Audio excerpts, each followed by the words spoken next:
Hello, everybody.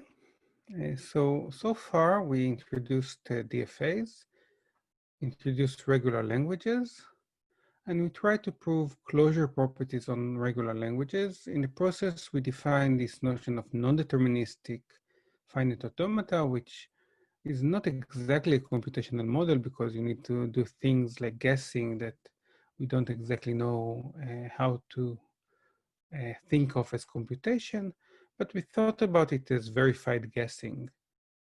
Still, we were able to show that the languages that DFAs and NFAs recognize are the same. We did it through this subset construction that turned an NFA to a DFA that is equivalent. We didn't prove that they are equivalent, that they recognize the same language, but the proof is pretty easy. The construction really in a very straightforward does it, and we can do it, the proof as usual by induction, that they recognize the same set of strings.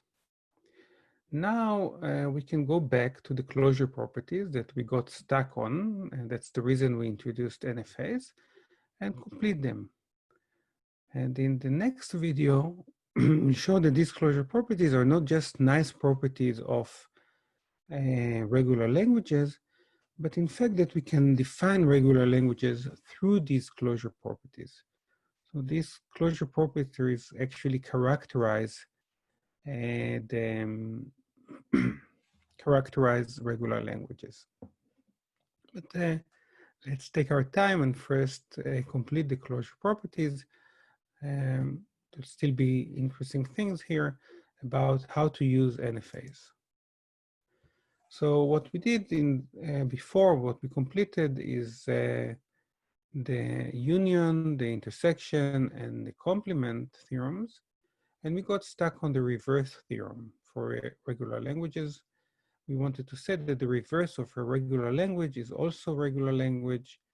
And the reverse of the language is just taking all the words in the language and reversing them, looking at them not from left to right, but from right to left. So a different way of saying it is that if a language can be recognized by a DFA that reads strings in the opposite direction from right to left, then there is also a normal DFA that accepts the same language, meaning that it accepts strings from left to right. And the proof now with the machinery that we have is not very difficult. Given a DFA for the language L, you can reverse its arrows, flip its start and accept states, and this will give you an NFA. It's not hard to prove that this NFA accepts exactly the right language, exactly the reverse language.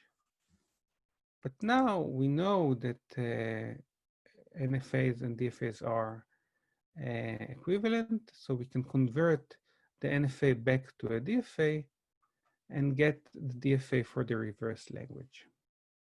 So that's essentially the proof of the reverse theorem for regular languages. And something to note is that, and we saw an example where an NFA can be much simpler than the corresponding DFA for the same language. And therefore, using NFAs and knowing that they're equivalent could help us prove things about regular languages in a much easier way. That's something that's useful to remember for the homeworks and the quizzes. So for example, let's revisit the union theorem for NFAs.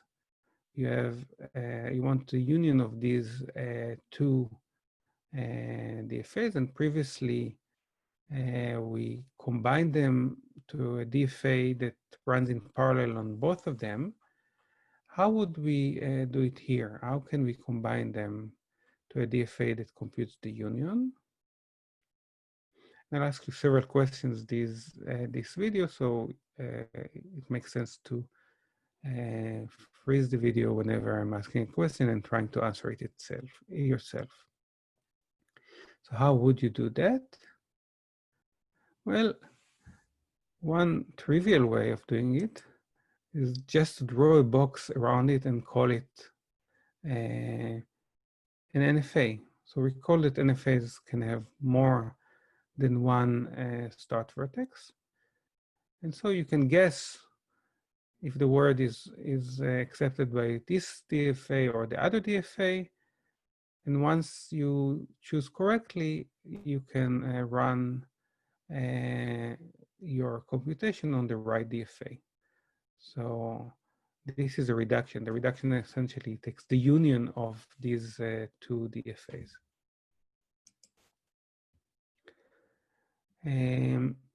Let's look now at, so we're left with two closure properties to prove, and we'll spend the rest of the video proving them. Regular languages are closed under concatenation.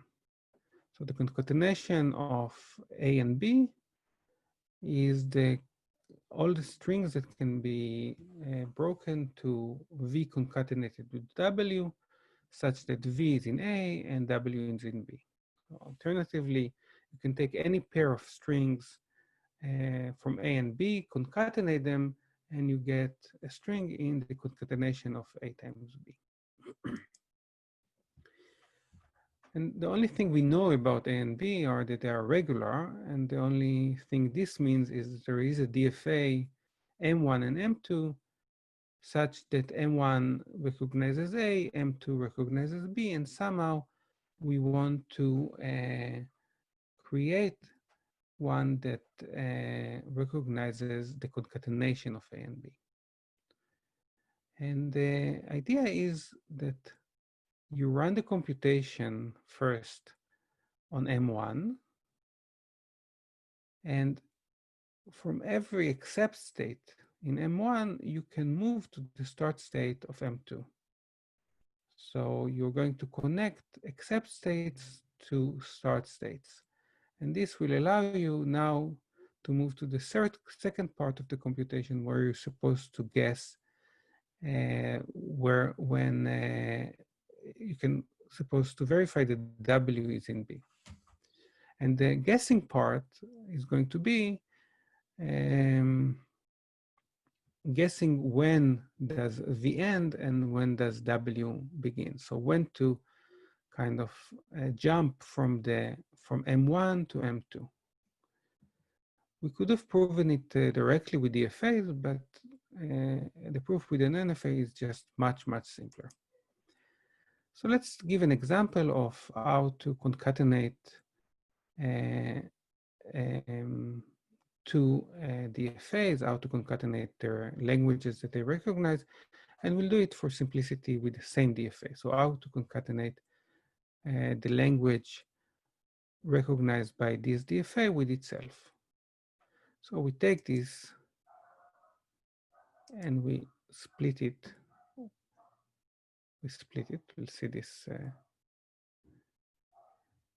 And now we need to connect them. So what we said, we're going to connect accept states from the first one to start state in the second one. How do we connect them? We connect them with epsilon transitions. We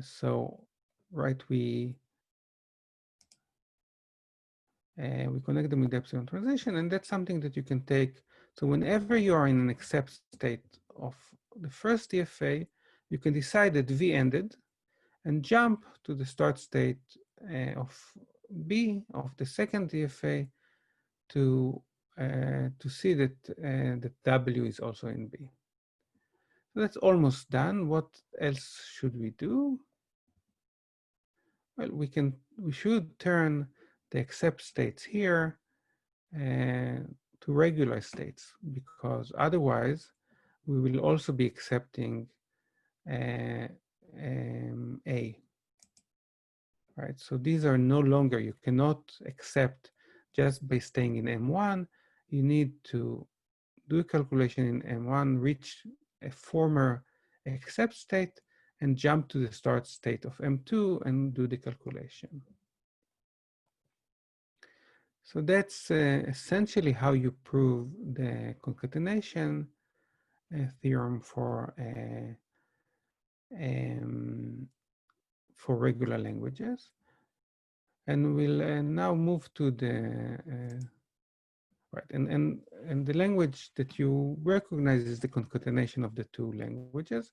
The proof is not very hard, and we'll see actually a more complicated version of this proof soon. So the clean star, in some sense, is a more a stronger version of the concatenation theorem, apart from the fact that it only concatenates A to itself. So A star is all the words that can be viewed as a concatenation of S1 up to Sk, so broken to S1 till Sk, where K is larger or equal 0, and each Si is in A. Now, again, I'm reminding you that K can be 0, in which case the empty string is going to be it's the only string that you get from concatenating 0 strings. And therefore, the empty string is always in A star. So again, what we know about A is that it has a DFA, that M that recognizes it. So M is this DFA, and L is the language recognized by M. And now we want to construct an NFAN that recognizes L star. So this is the DFA, and now how would we do that? So I let you think about it, and it is related to the concatenation.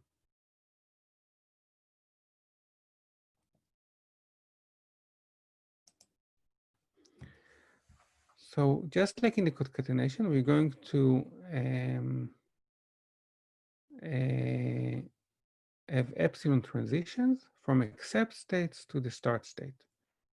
So you can do a calculation, and whenever you're in accept state, you can say, okay, now I've seen so far what I've seen, I call it S1, and I'm jumping to the start state, and I'm starting a calculation that will reveal to me S2 and show that S2 is in L of N.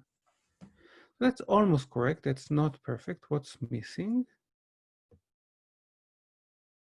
What's missing is that we also need to accept the empty string. And in this example, when the start vertex is not accept, then the empty string will not be accepted by this.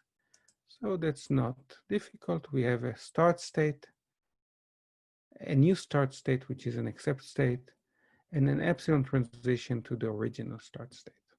So that's the entire construction. And this time we will try to give a proof that the language that this construction recognizes is exactly L star. So we'll give a sketch of this proof.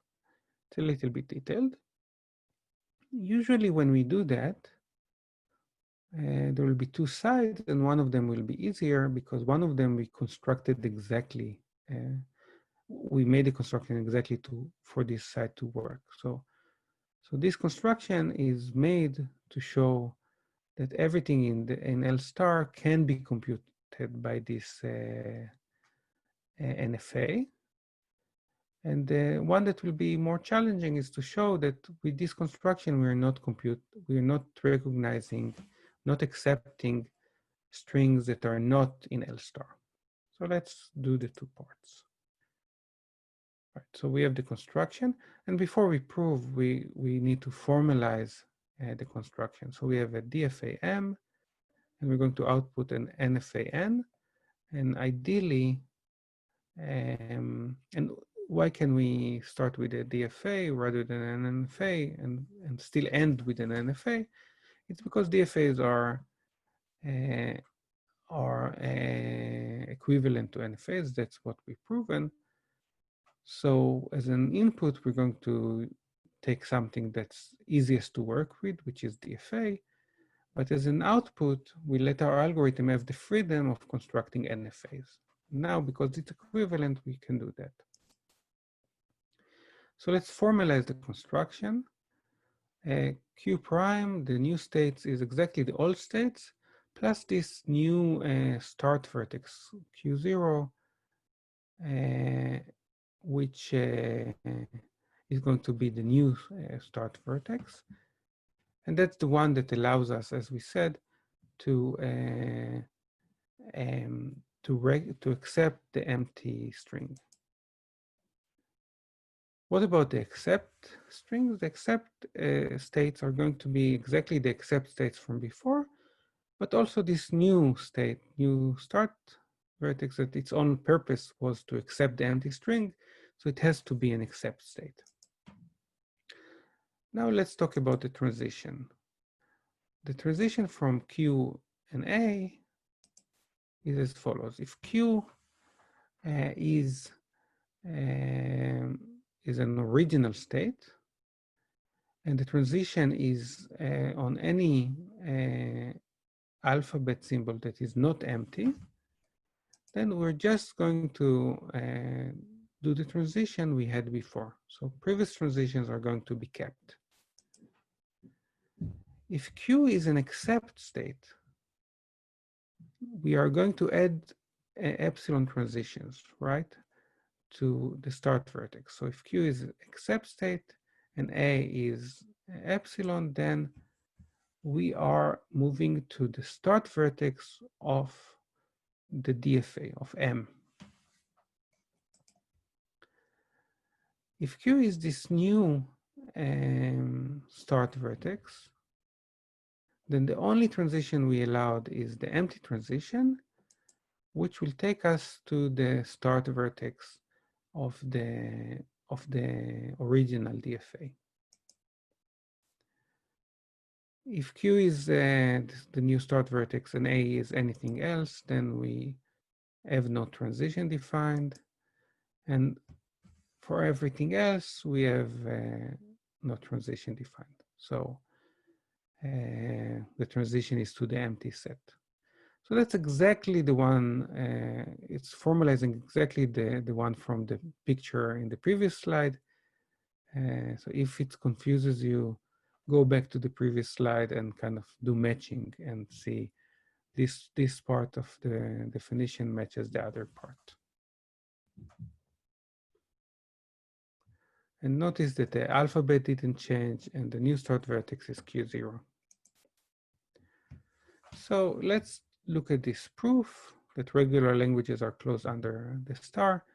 And this says that we need to prove that L of this new non-deterministic finite automata N equals L star. And as I said, this contains two parts. We need to show that L of N includes L star. And this is the part that's going to be easier because that's how we constructed things. We constructed things to be able to accept all of the things in L star. And again, for any proof that you'll have of this sort, when you're doing some kind of a reduction, often one side will be easier and you need to make sure that the other side also holds. The other side is that L of N is contained in L star. So that this construction didn't give you additional strings that you accept that you shouldn't accept. So let's do the easier part first. Assume you have a string W in L star. Meaning is that you can divide it to the concatenation of W1 up to WK, where each one of them is in L. This is what being in L star means. And now we'll prove it. How would we prove it? Yes, we'll prove it by induction, and induction on K, on the number of strings you're going to recognize. What are the base cases? Or it was enough to have one, but let's do two. The first best case is when k equals 0. When k equals 0, then we're talking about the empty string. And we made this construction such that the empty string is accepted because um, the start vertex is an accept vertex. So whenever the start vertex is an accept vertex, the empty string is accepted. For k equals 1, we just have w, which is in L. And this is again going to be accepted because we can have the epsilon transition from the new start vertex Q0 to Q1, which is the original start vertex. And now we can do the computation just as in the DFA. We're not taking any more epsilon transitions. And since W is in L, we're going to accept it. So that's 2 is easy. And let's do the inductive step. So assume that N accepts all strings, V, which is V1 concatenated with V2 up to VK in L star. So each VI is in L. And now we want to show that you also accept strings that are the concatenation of K plus 1 elements in L. So U1 up to UK plus 1. And so since N accepts U1 up to UK by induction, what do we know? We know that we can reach in N, when walking on U1 up to UK, we can reach an accept state. And what we can also recall is that from every accept state, there is an epsilon transition to the start vertex Q1. Therefore, we know that after reading U1 up to UK, we can be in the start vertex Q1 of M. Now, we also know that M is going to accept UK plus 1, meaning that now when we run the computation on UK plus 1, at the end, we are going to reach an accept state of M. So all of this together means that N can also accept U. It has a path that leads to acceptance, a path where we're starting with accepting U1 up to UK, taking an epsilon transition to the start vertex and accepting UK plus 1 in M. So by construction, we see that N accepts U. And this can be written more formally, of course, but it's not difficult. So let's do the more difficult side, which is to say that L of N is contained in L star. So assume that W is accepted by N. What we want to say is that W is contained in L star. And this means is that we can break W to substrings that W is their concatenation, and each one of the substrings is accepted by, is in L. If W is the empty string, then W has to be in L star.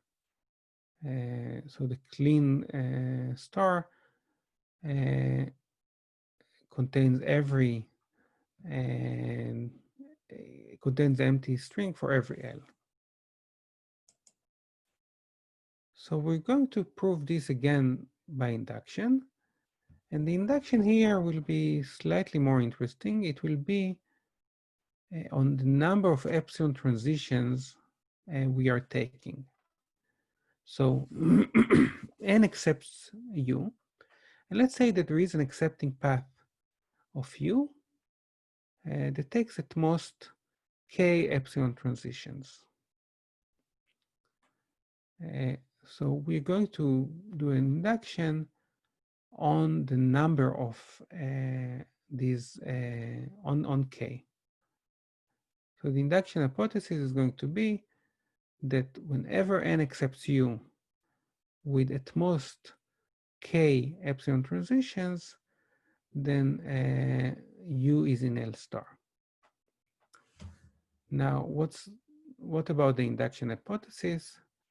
Well, the only string by construction that can be accepted with 1 epsilon transitions, sorry, 0 epsilon transitions is the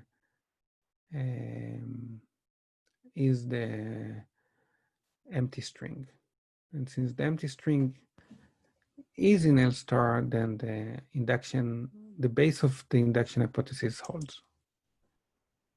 So assume that W is accepted by N with K plus 1 epsilon transitions. So we made the induction hypothesis for everything that can be accepted with K epsilon transitions. And now let's look at K plus 1 epsilon transitions. So here is the entire computational path. We know that the first edge you're taking, if you're taking any edge, is an epsilon transition because the start vertex is only connected to another vertex by an epsilon transition. So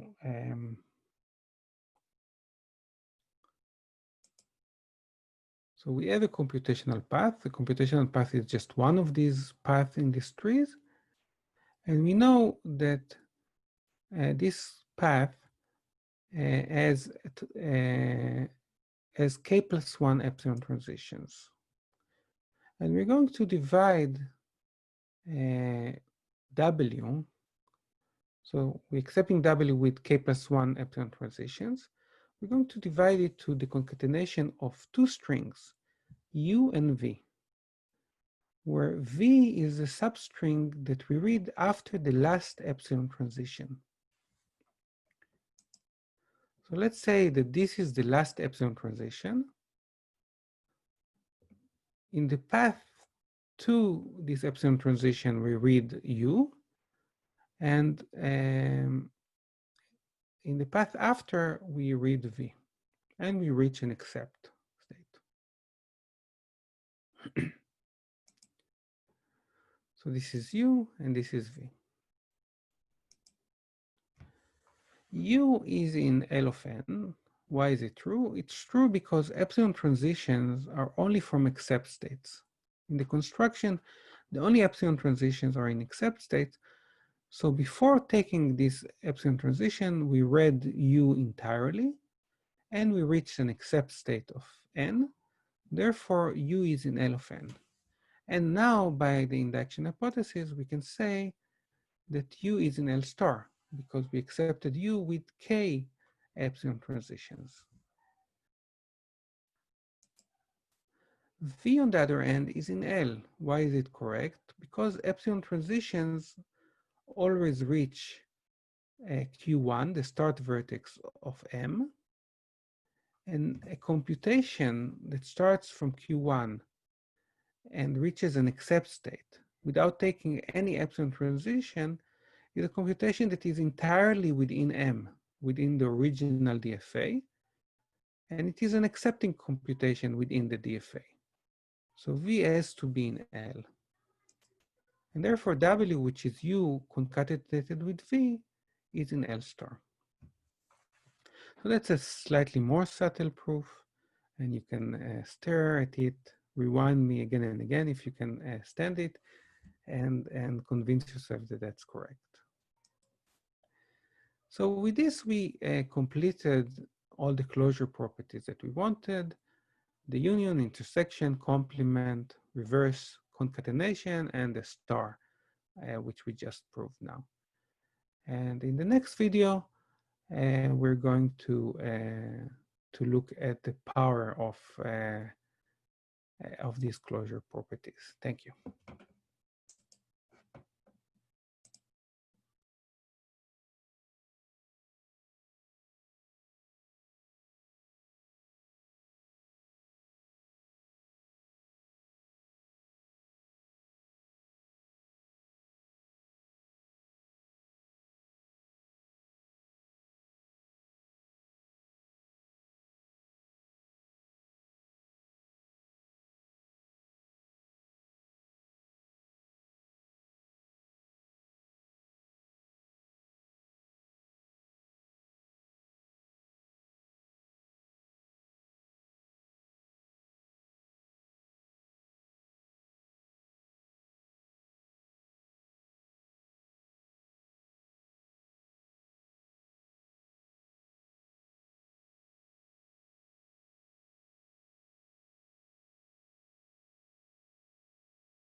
Hello, everybody. So last video, we completed proving the closure properties for regular languages.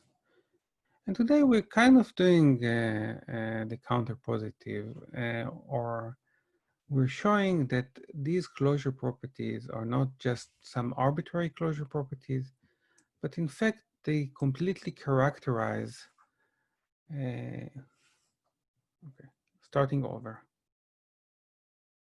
Hello, everybody. So last time we've completed proving the closure properties for regular languages. And today what we're going to show is that regular languages are completely characterized by these closure properties, that in fact you can define regular languages through these closure properties. And we'll do this through a notion called regular expressions. And this picture is the most regular expression I could find on the web. So, regular expressions are going to define languages through these properties, closure properties, so through some logical operations. It's a different way of viewing computation. So computation here is going to be a simple logical description of the language. And in fact, we're going to see that this very different way of viewing computation are going to boil down to a computational model that we already know and like. So we're going to ask, what is the complexity of describing the strings in the language? So let's jump into the definition of regular expression, and this is going to be an inductive definition. So sigma is an alphabet. We define the regular expressions over sigma inductively.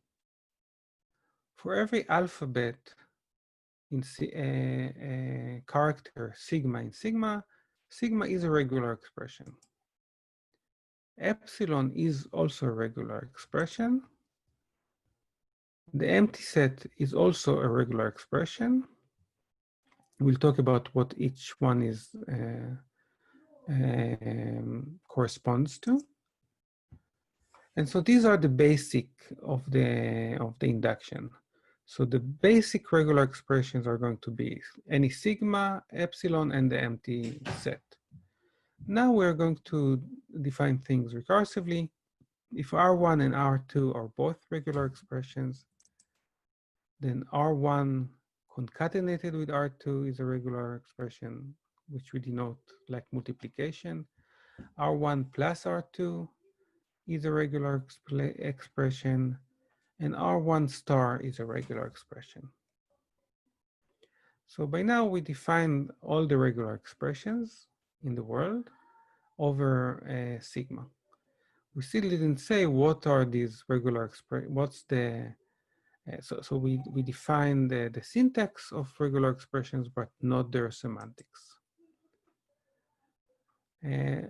Let's say that because we're defining through operations, we need to define the precedence order of these operations. It will be very similar to what we think in algebra when we interpret star as exponentiation. So it's first exponentiation, then product, then addition.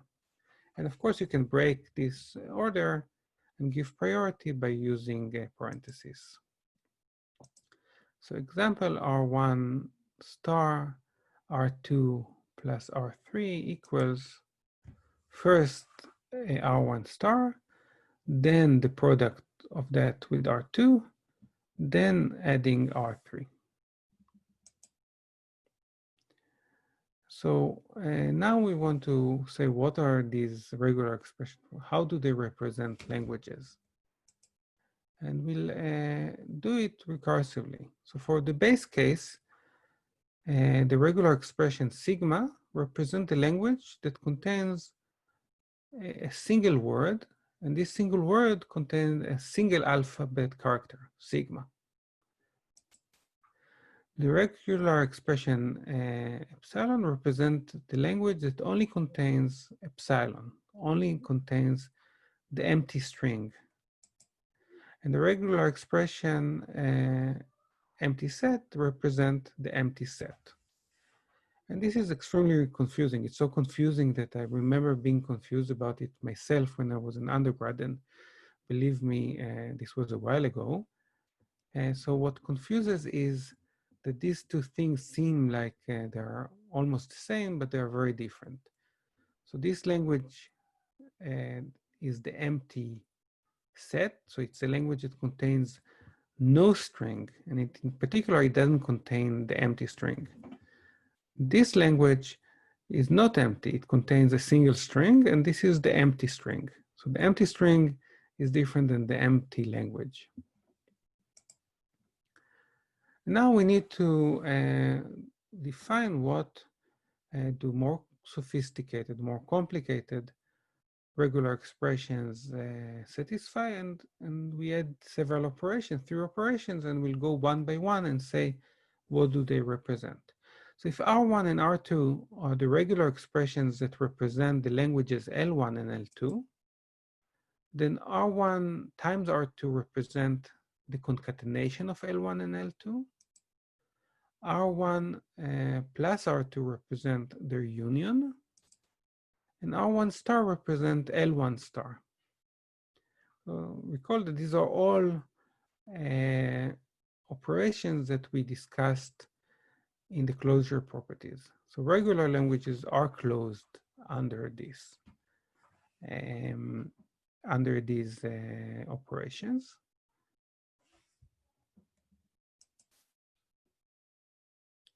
So regular expressions represent languages. For every regular expression R, we will define L of R to be the language that R represents. So we talked before about L of a machine, and now we are going to refer to L of an expression. A string W in sigma is accepted by R or matches R if W is in the language that, that R represents. So we are kind of adopting the language of computation for these regular expressions, although they are not exactly computations, right? They are ways of describing languages. So let's look at some examples. 0, 0, 1, 0, 0, 1, 0, 1, 0, all match the expression 0, 1 in parentheses star 0. So this expression says that you can take 0, 1 any number of times, so either 0 times, 1 time, or concatenate it any k number of times, and then at the end you need to concatenate 0. So all of these match 0, 1 star 0. The string 1, 1, 0, 1, 0, 1, 1, 1, 0, 1, 0, 0, 1, 0, 1 matches 0 plus 1 star 0. In fact, every string that ends with a 0 will match this expression, because 0 plus 1 star matches the complete language. So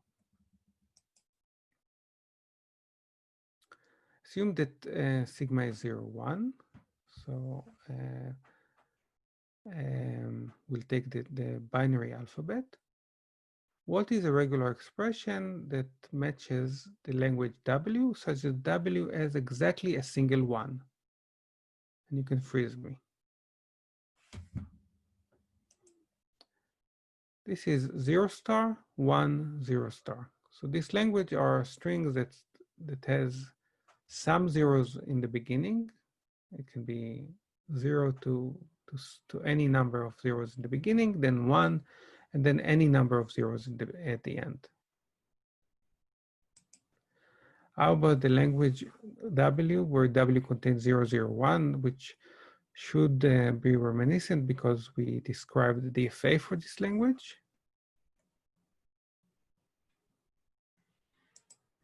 So this is similarly 0 plus 1 star, so any string, concatenated with 0, 0, 1, concatenated with any other string, 0 plus 1 star.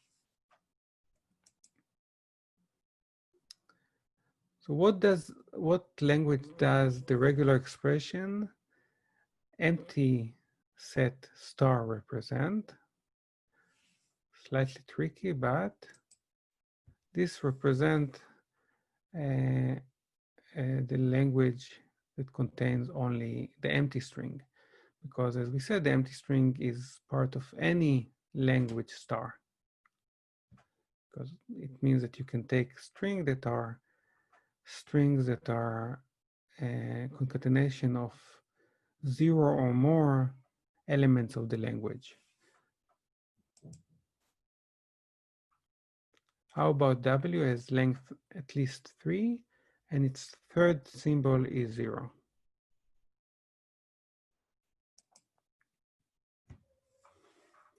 So we now don't have star at the beginning. We have 0 plus 1. Any first symbol concatenated by 0 plus 1. Any second symbol. This third symbol being 0, and the rest is arbitrary. How about every odd position in W is 1?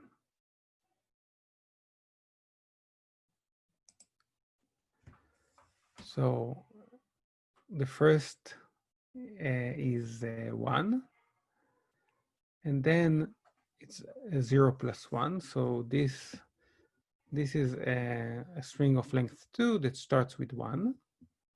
You can have it any number of times, a string in this family. So this will give you all the even strings, but you can also take it 0 times, and you concatenate it with 1 plus epsilon. So this will give us the empty string, which is in the language, because in the empty string there is no element in the odd position, and therefore it satisfies this requirement trivially. And the string that is just composed of a single alphabet character, which is 1.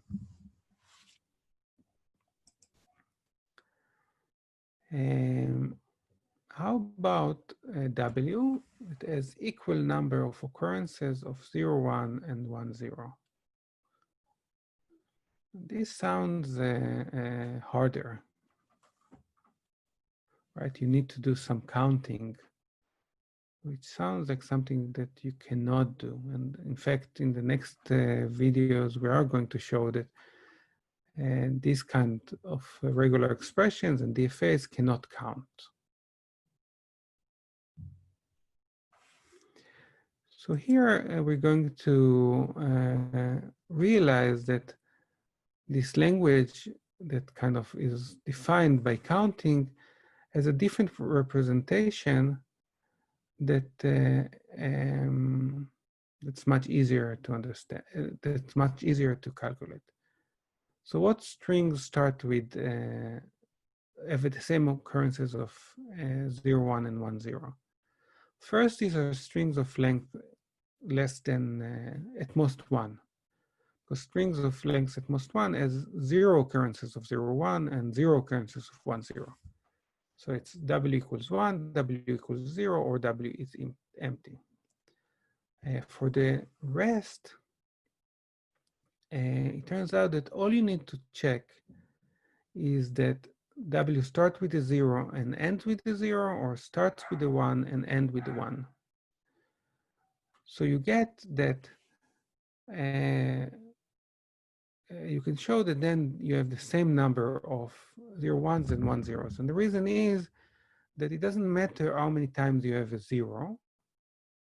In parallel, it doesn't contribute not to the 0, 1s or to the 1, 0s. The only thing that matters is how many times you move from 0 to 1 and how many times you move from 1 to 0. And if you start with the same character as you end, you see that you move from 0, 1 to 1 the same number of times as you move from 1 to 0. Now, this representation is much easier to have with a regular expression. It's not a beautiful or nice or simple regular expression, but it's definitely doable. Right. So this is the claim. The claim is that a string W that has equal number of occurrences of 0, 1, and 1, 0 start and ends with the same bit. And again, this is not hard to prove. The regular expression gives you the three special strings, 1 plus 0 plus epsilon, plus all the strings that start and end with the 0, and all the strings that start and end with the 1. And in the middle, they can have an arbitrary string.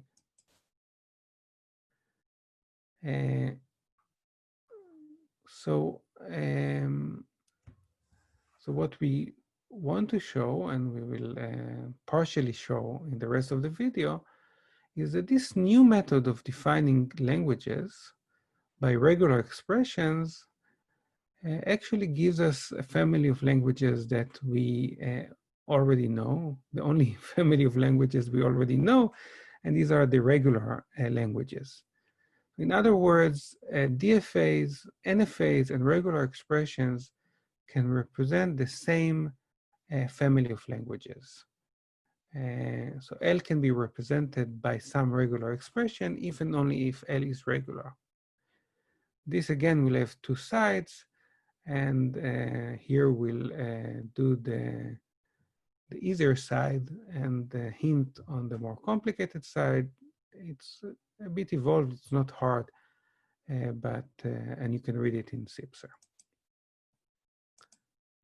So let's show the easier one, that L can be represented by some regular expression. It means that L is regular. So given any regular expression R, we want to construct an NFA, N, such that N accepts exactly the strings that are accepted by R. And the proof is going to be by induction on the length of the regular expression R.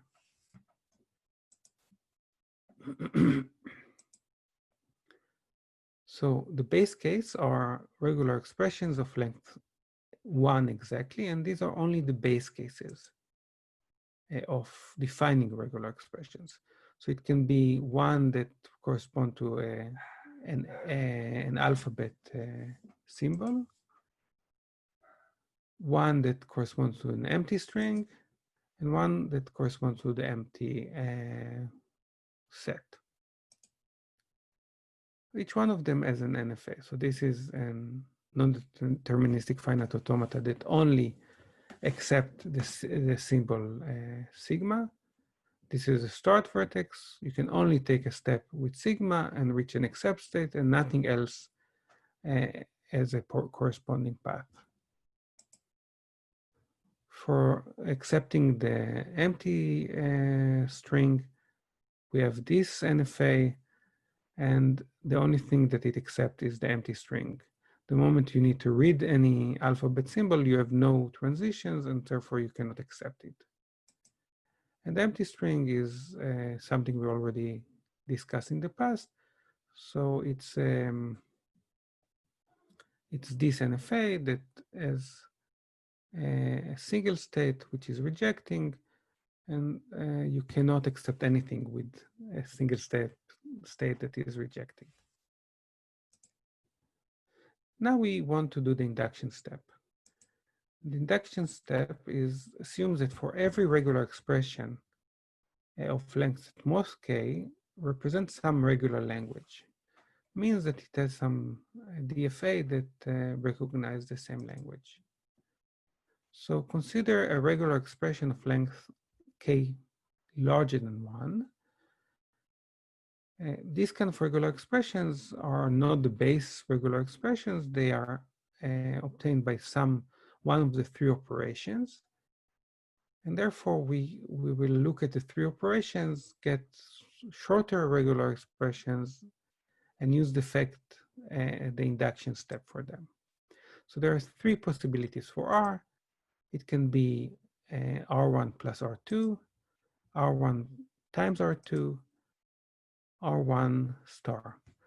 every regular expression that's larger than, its length is larger than 1 as one of these forms. Now, by induction, for the R1 plus R2, R1 and R2 represent some regular language, L1 and L2. The language that R represent is the union of L1 and L2, and therefore L of R is also regular just by the union theorem. So here we're using the closure properties of regular languages. And the same holds for the two other operations. So if you look at R1 times R2, it corresponds to the language L1 times L2, to the concatenation of L1 and L2. And this is regular by the concatenation theorem. And finally, and when you look at the star, then L of R is the language that corresponds to L1. It's L1 star. And it's also regular by the star theorem. So because of all the closure properties we proved in the last videos, we get that any regular expression can only represent regular, any regular expression represent only regular languages. The other more interesting part is to, so if L represented by a regular expression, it is regular. The other one is to show that any regular language can be represented by a regular expression. And this will show that regular languages can be defined by their closure properties. Given an NFA that accepts a language represented okay, so this is an example, sorry. Give an NFA that accepts the language represented by this regular expression. And we can do it. So the proof that we said that any regular expression is accepted by some NFA was actually a constructive proof. So we start by having this NFA for 1. So this is the first regular expression with it we have. We are concatenating it with an NFA that accepts either 0 or 1. So by now the regular expression is 1 times 0 plus 1. And now we need to apply the star operation, and we know how to represent the star with an NFA. This was the construction that we used to prove the star. So we looked at the accept state, connected it to the start state, and added this additional start state. So now this gives us a regular expression. I mean, this NFA corresponds to the languages accepted by this regular expression. So this is a kind of exercise you may be asked to do, taking a regular expression and turning it into an NFA. Now let's talk about the other side, and I'll hint on it, and you can see it in CIPSR.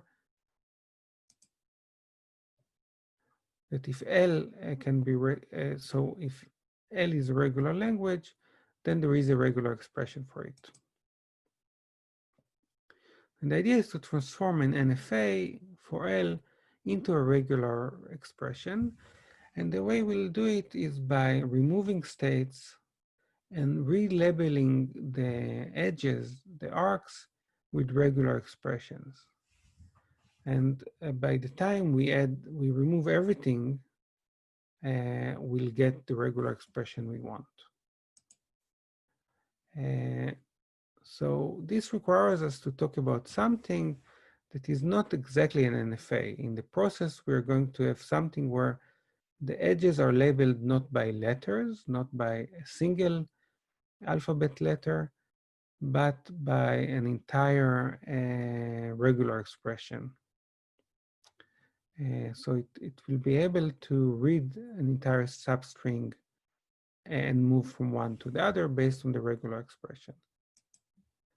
This gives us this generalized NFA that the book refers to as GNFA. This is very similar to how we got to NFAs, right? With a proof, within the proof, we started with the DFA, we reversed it, we got this NFA. And what we did was to say, okay, this NFA is actually a creature we can study and understand and use, and that's how we complete it. So here in the process, we get something that's stronger or more general than an NFA, and that's the byproduct of the proof, is that it kind of gave us this new object. And as I said, I'm not going to actually prove everything, but I'm going to give you an example. So this is a generalized NFA. This is still, you have still the start vertex, you still have except vertices, but now the edges are labeled by regular expressions. This one is by A star B, this by CB, this by A. And now when you take a path, each edge can read not a single symbol, but any string that corresponds to the regular expression. So for as an example, is this string accepted or rejected by this generalized NFA? Is this string accepted or rejected? So let's look at the first one. The first one, you have 3 A's, right? Which correspond to A star and a B. So you can read A, B, and move from Q0 to Q1. Then you can read CB twice and reach here, and read A and reach here. So this is accepted. How about BBA? BBA, B is still accepted by this. A star B matches the string composed only of B. Then B, then you need to take a B, but you don't have a B anymore. You can have a CB here and an A here. So this is rejected. There is no path from start to end that accept that. Is BCB A accepted or rejected? This is accepted because you can take B here, then CB here, and then A. This GNFA recognizes the language that corresponds to the regular expression that starts with A star B, concatenated with CB star, because you can take this edge 0 or any number of times, concatenated with A, because at the end you need to take A to reach here. So this is a generalized NFA which corresponds to a regular expression. So let's give a hint of the proof. You start with an NFA, you add a unique start and accept states. And the idea is that over time, we're going to get rid of everything in between, all the original NFA, and we'll stay with a single edge from start to end. And this single edge will have as its label the regular language that that corresponds to the the regular expression that corresponds to the language accepted by this NFA. So while the machine has more than these two states, you pick an internal state, you rip it out, and you relabel the arrows that go through it with regular expressions. And so for every path of length 2 that goes through this state, you're going to have a regular expression. So let's look at just at this example where you have 0, 1, 0. The only state that we can rip off is this one. And the regular expression that we need to replace it is 0, 1, star 0. So there was a path of length 2 going through this vertex that we just removed, and we replace it with an edge. This particular path we replace with an edge, and we'll do it for every path that goes through this node that we're going to remove. So more generally, once you already have edges that are labeled by regular expressions, you're going to remove an internal edge, and you're going to replace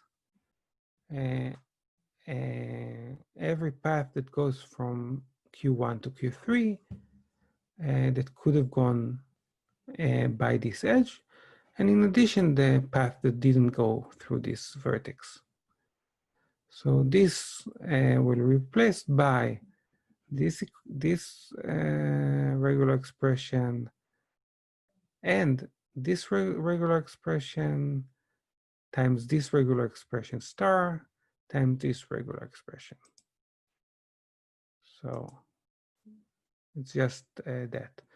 So R that goes from Q1 to Q2, and then R that's all the regular expression that stay put, star, and the one from Q2 to Q3, plus the one that went directly. And we'll do it for every two remaining vertices. So let's do it just by an example. If this is the NFA we start with, we need to remove two internal vertices. Let's remove this one. Let's see it again. To remove this one, it's an empty string, anytime, any number of A's, and then B. So this is just A star B. And now we need to remove this one. So it's this regular expression concatenated with this regular expression star, concatenated with this one, which is empty. This is A star B times A plus B star times the empty string, which we don't need in the regular expression. So that was an example of how you do the other direction. You can see more details in CIPSR, and whenever we'll use it, if at all, we'll use it with a very simple example, so it won't be very challenging.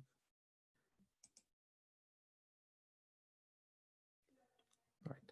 So this just the conclusion.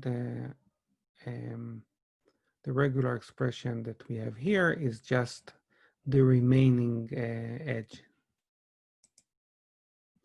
So what have we seen? We've seen throughout this bunch of videos, we have a very interesting picture of what can be done by DFAs. So DFAs give us our equivalent to regular languages. This is just by definition. We define regular languages to be ones that are accepted by DFAs. DFAs can be done by NFA just because this is a generalization, but we've shown the other direction that's more interesting. NFAs can be reduced by to DFAs. So these two are equivalent as well.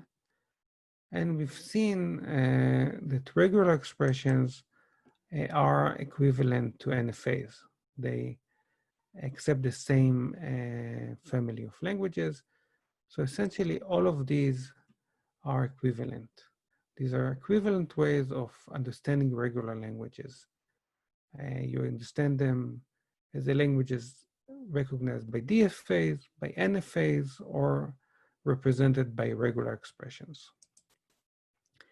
In conclusion, regular languages can be defined by their closure properties, and this is what we saw today. And this completed the picture and gave us a very nice understanding of what are regular languages. And in following with videos, we're going to look at what regular languages cannot do. So what's the limitation of regular languages? Thank you.